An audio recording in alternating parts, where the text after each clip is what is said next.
So day one of HashiConf was really all about Terraform and what we've been doing in the provisioning space. I think the momentum is really fun for us when we talk about sort of Terraform, both on the open source side and on the commercial side. I think open source people have known for a long time it's relatively ubiquitous. I think on the commercial side even, it's cool for us to get to share sort of the organizations we work with. We now count over 1,000 enterprise customers, 75 of the Fortune 500. And we now have customers in 45 countries. So it's truly global, both in the open source and commercial sense of things. As we talk about, here we go. Google Slides is, there we go. Okay. So, I think as we kind of talk about the Terraform journey, I think we almost always see customers and users go through kind of the same 4 phases. There's almost this maturity curve that everybody goes through, right? I think where it always starts is, great, how do we adopt infrastructure as code practices? I think that can be a hard philosophical shift, right? Especially for organizations that are coming in from either doing it through ticket-driven practices or sort of, I'll call it click ops, right? Pointing and clicking through a dashboard. There's sort of a philosophical shift in terms of, okay, codification, automation of the infrastructure, starting to learn how do you apply those practices in a team setting, right? So scaling it up from just one person maybe doing it or a handful of people doing it to, like, what does it look like if a team does it, multiple teams do it, the whole company does it this way. So I think there's an adoption curve and a sort of a learning curve of this stuff up front. I think once you get past the basics of infrastructure as code, you start to figure out, okay, great, how do I do this in a way that's reusable and scalable, right? And that we have these sort of smaller components. I call this kind of the build phase. And I think there is when we start to think about, writing Terraform modules and making sure that these modules represent kind of reusable infrastructure so that every team isn't reinventing how we do, a Redis cache or Mongo database or, an auto scaling pattern. So you start defining these reusable blueprints and templates. From there, we try and figure out, okay, great, how do multiple teams actually collaborate? And I think the heart of that is having smaller sort of chunks of infrastructure, what we call a workspace, and kind of composing those together. So I might have a team that owns kind of core networking, core VPC and account design, and then teams that own different shared middleware, and then application teams that own their little chunk of infrastructure. And so it's about composing all of that together and then reusing components where it makes sense to start doing this in an efficient way, as we get bigger. From there, I think then the questions become around, okay, great, as we're doing this, how do we make sure we're sort of maintaining central governance, right? We don't want it to become kind of the Wild West of infrastructure. And so, there's a set of security controls, there's compliance controls, there's sort of operational best practice. How do we start to apply different sort of management to that to make sure we're sort of doing all of this, letting people run fast, but doing it in a way that's sane? And I think that's where we start to talk about things like policy as code workflows, right? Having internal registries of, pre-validated components, going back to that idea of reusability. And then I think where this all ends is really about how do we enable that kind of innovative self-service, right? I want my development teams to grab things off the shelf, quickly deploy, go out and do whatever they need to do, right? But do it in a way that's, repeatable, that's controlled, that we have actual sort of, some central understanding of what's happening. So I think that tends to be the adoption curve. And as we think about, great, as we're adding and investing in different features and capabilities, how are we making each of these phases better, right? How do we invest across kind of that whole life cycle? So there's a series of different announcements that we made during our day one conference. I think by far the biggest news was the Terraform 1.0 announcement. I like to joke, most companies IPO faster than we release a 1.0 product. And in this case, I think 7 years into Terraform, that sounds about right. I think Terraform was first released in about June of 2014. So this makes it almost 7 years that it took the product to go from 0.1 to 1.0. I think one of the things we always talk about is, like, why does HashiCorp products in general take so long? I think it's not, Terraform's not unique. I think all of the HashiCorp products have taken many, many years to get there. And I think for us, it's about the really high bar we place on what a 1.0 means to us, right? For us, a 1.0 really means we feel like all of the core use cases are well understood and well supported, that the core architecture is stable, that we don't anticipate introducing breaking changes, that we feel like this is a long-term stable release, that if you build on it, you can continue to use it for many months, many years to come. And so for us, that is kind of what Terraform 1.0 represented, right? Like there was a bunch of big breaking changes to the architecture. I know many of you probably felt the pain of Terraform 0.12. We're sorry, we apologize for that.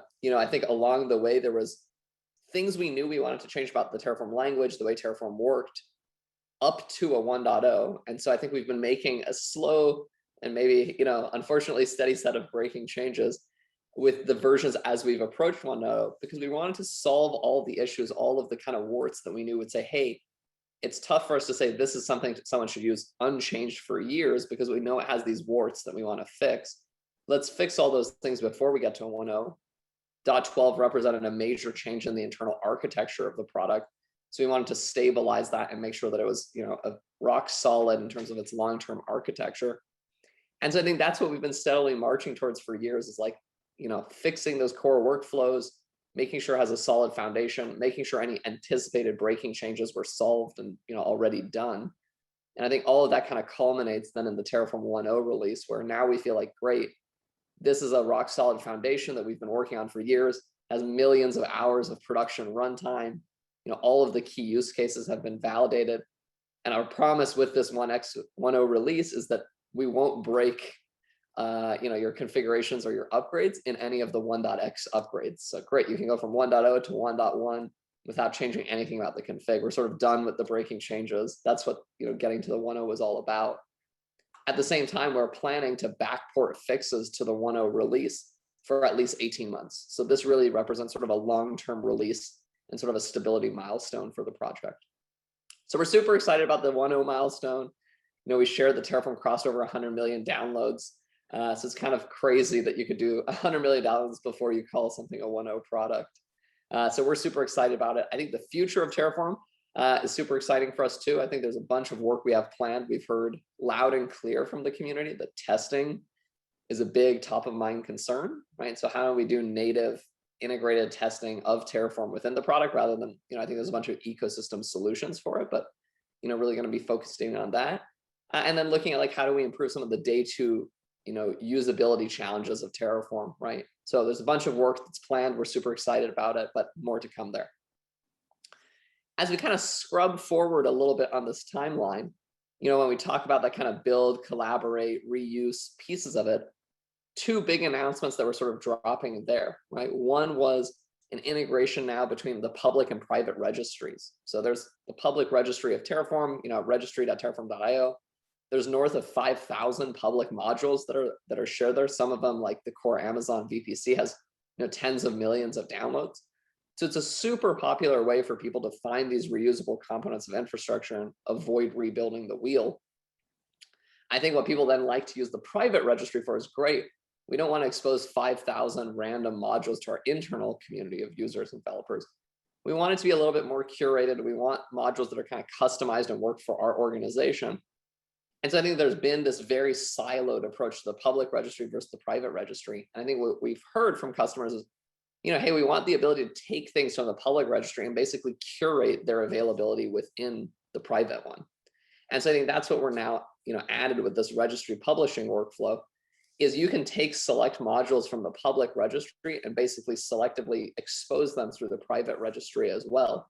So out of the 5,000 public modules, you might say, great, I'm going to curate a set of 20 for my internal company that represent the common patterns around networking and load balancing and, caches and databases, et cetera. But I want my internal users to pick from these 20 and not from, whatever 5,000 modules, right? So that's when really looking at how do we make this infrastructure more reusable, but how do we help our central teams do the management and governance of like what those modules are that their teams should be using. We've also spent a lot of time rethinking what workspaces are and how we represent sort of the data and the metadata that we have about infrastructure. So I'll share some screenshots in a minute, but really looking at, if the reusable chunk of infrastructure is that workspace, how do we provide richer readmes, richer telemetry and sort of analytics of what's happening, visibility into the resources that are under management, the outputs of that workspace, and do it in a bit more of a visual way. So I think there's been a lot of sort of, I'll call it facelift for Terraform Cloud, Terraform Enterprise in terms of like what data gets exposed and how do we sort of have a richer experience around managing and composing those workspaces.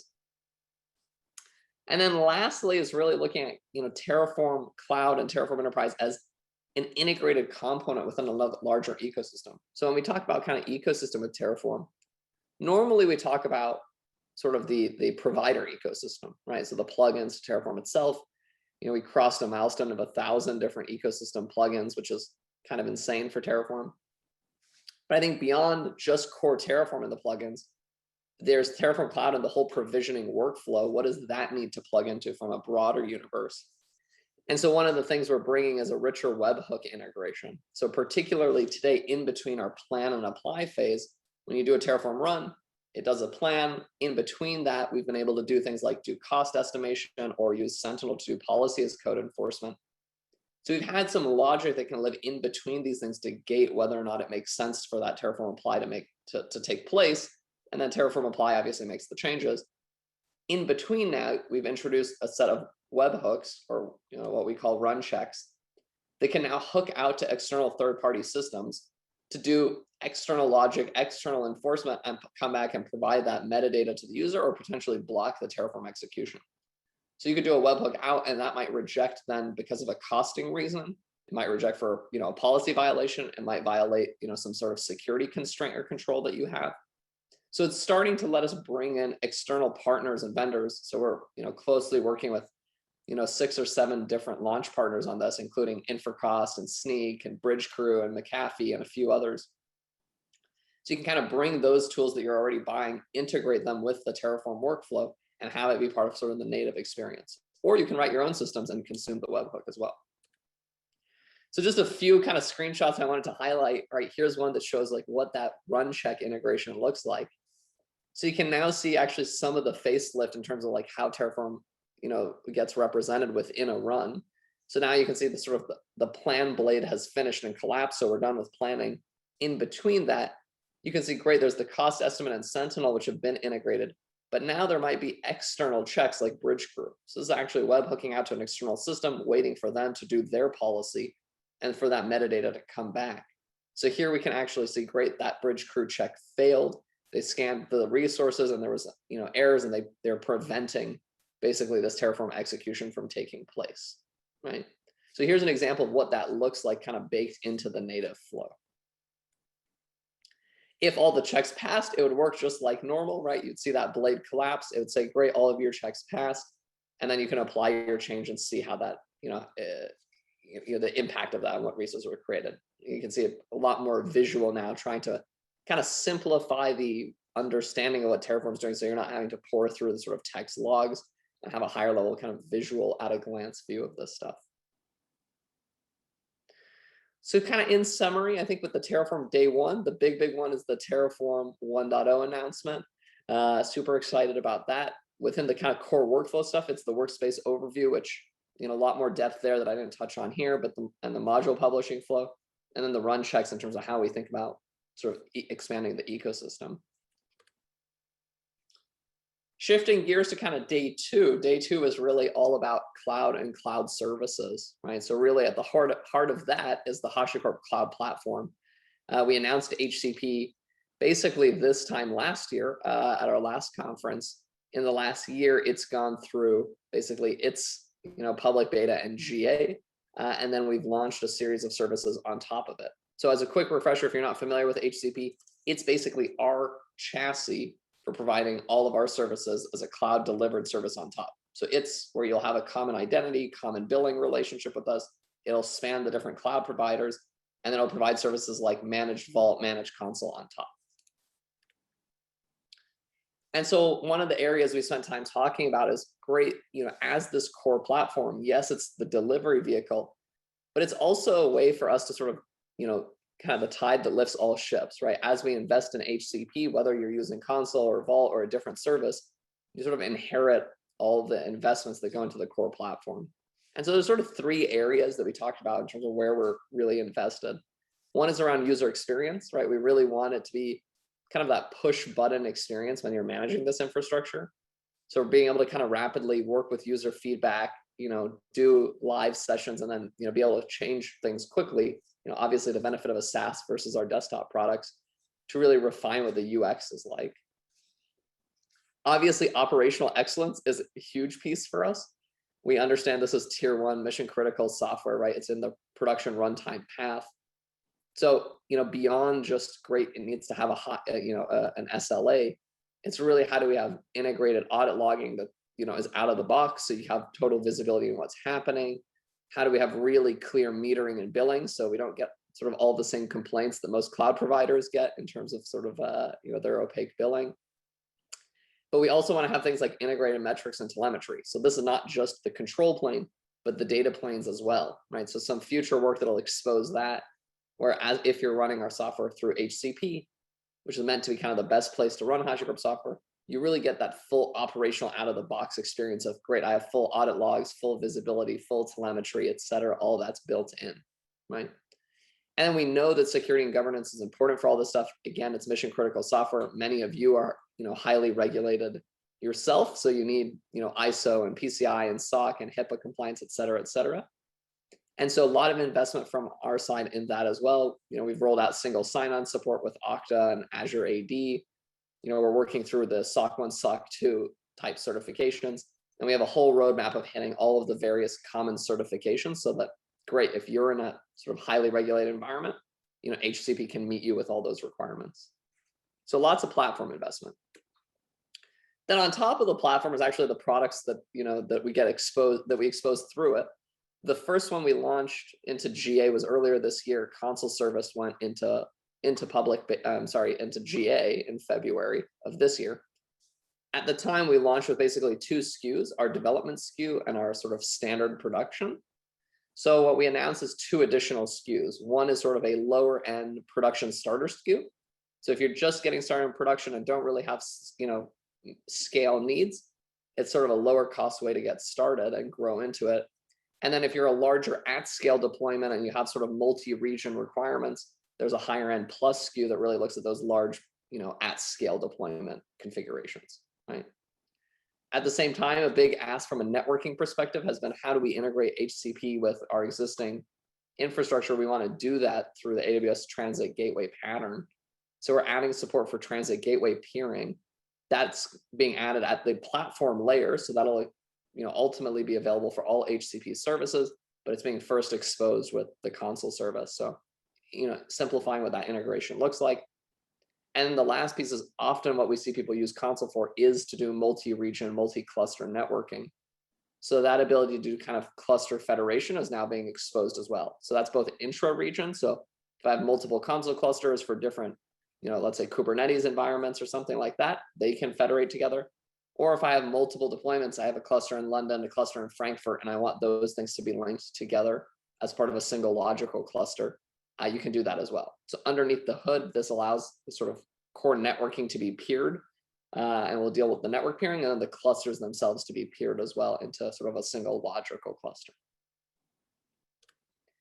And the second big service that we launched onto HCP this year as well was Vault. So Vault, was super fun. Just since the public beta, I think we've had over 2,500 Vault clusters get launched. We've had well over 1,000 customers sign up for it.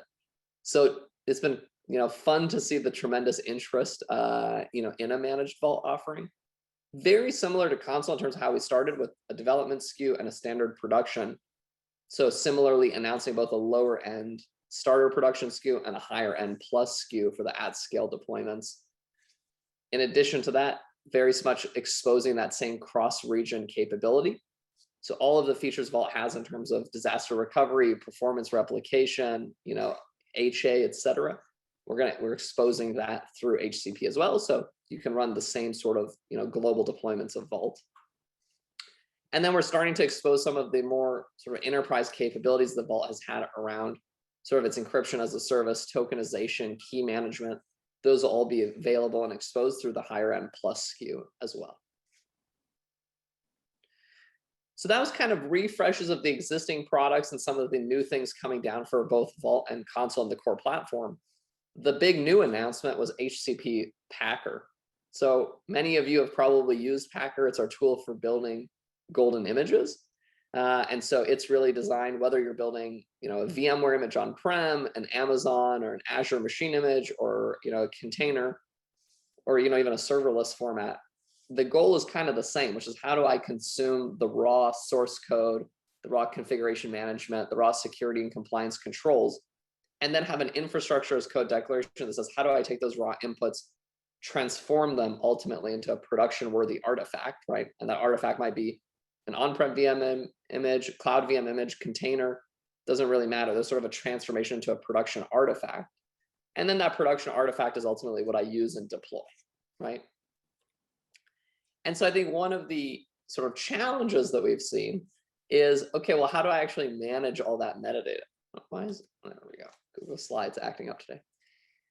So it's like, great, Packer builds me that image and out comes a VM or out comes a container, then what, right? And I think that workflow challenge has always been sort of an exercise left to the reader, right? Of like, how do I manage that I have all these different versions?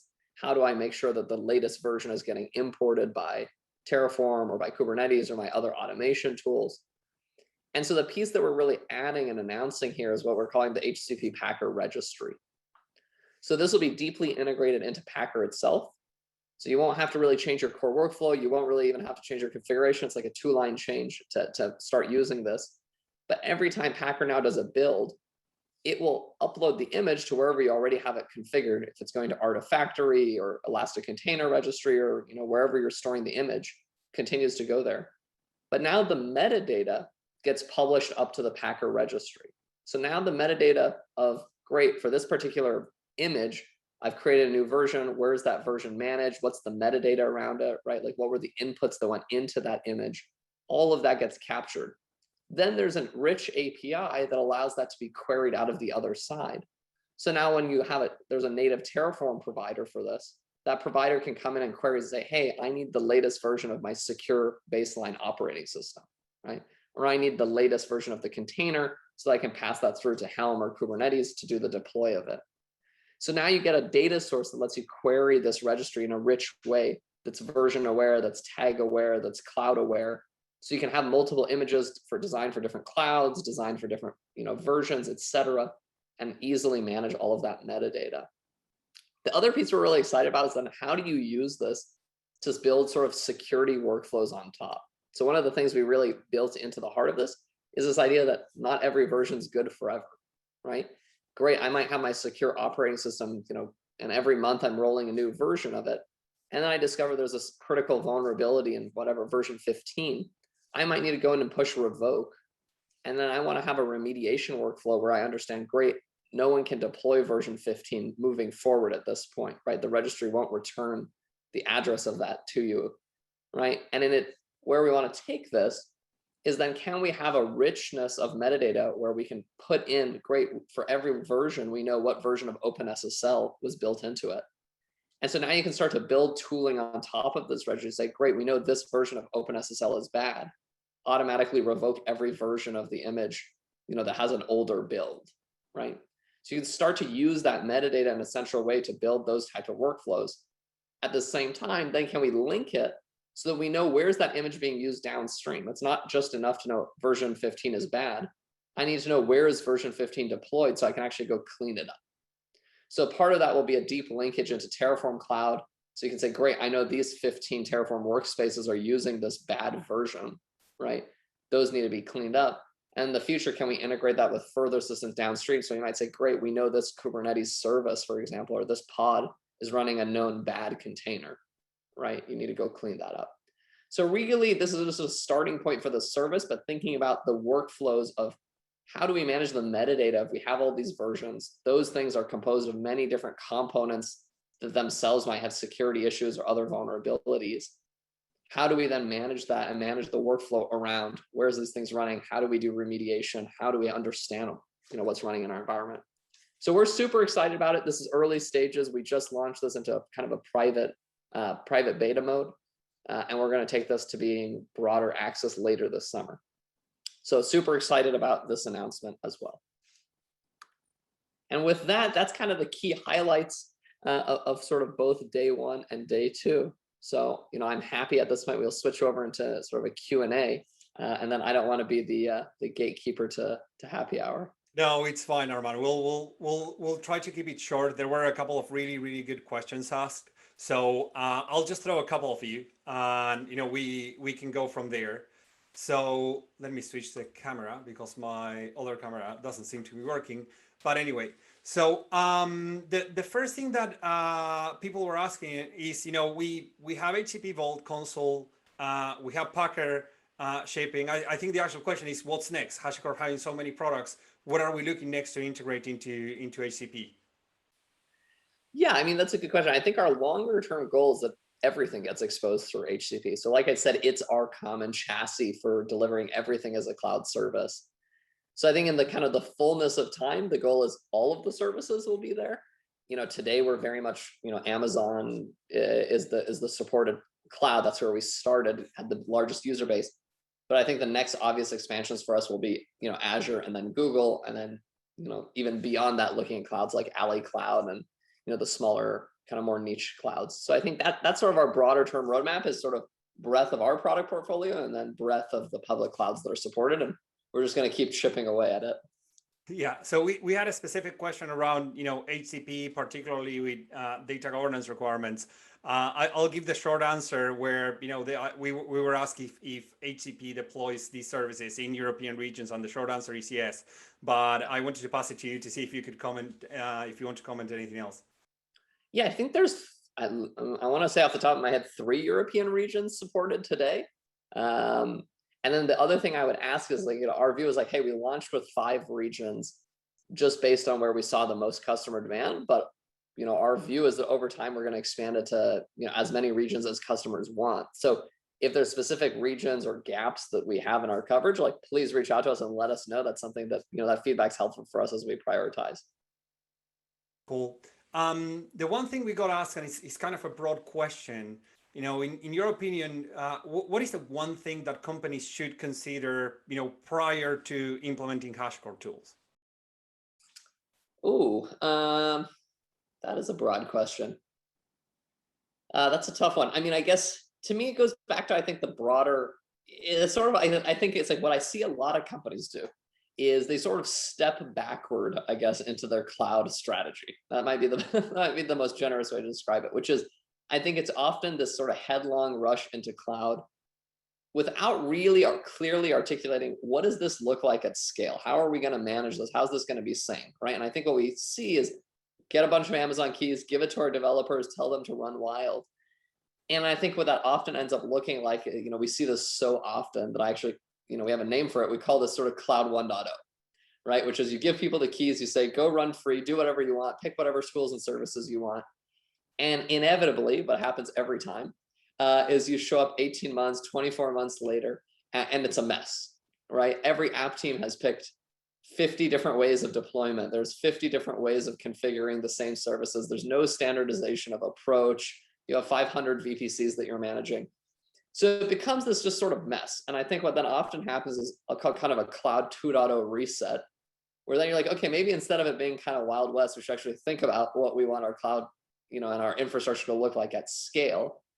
And I think there what really becomes important is like, what does my day 2 operational overhead look like, right? Like, do I really understand, do I have a consistent pipeline of how I'm managing infrastructure, how I'm securing credentials, how my applications are, handling authentication and authorization and secret management, right? Like, so I think where HashiCorp tools tend to really fit is in that, that structured framework of, hey, I want a common operating model. I want one process to build and deliver my apps, and I want consistency of it. I don't want every app team to reinvent the wheel of how we provision, how we deploy, how we do networking, et cetera.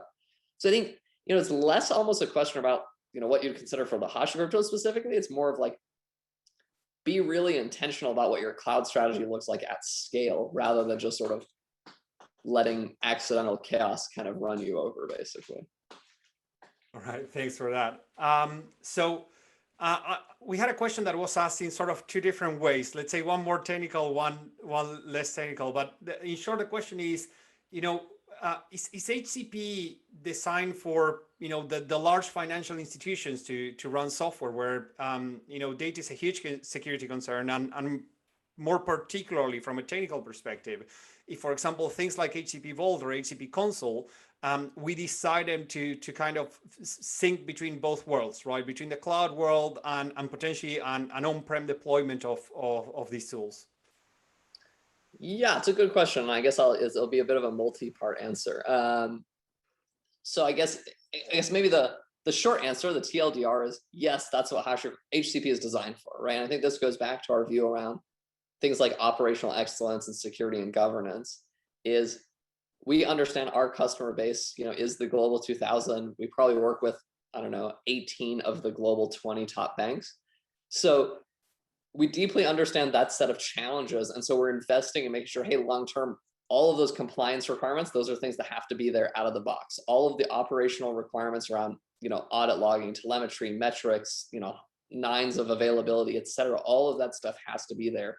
DR, HA, DR, integrated backups, type, RTO, RPO targets, all of that kind of stuff is sort of what we've designed for. So that's the sort of the long answer is yes.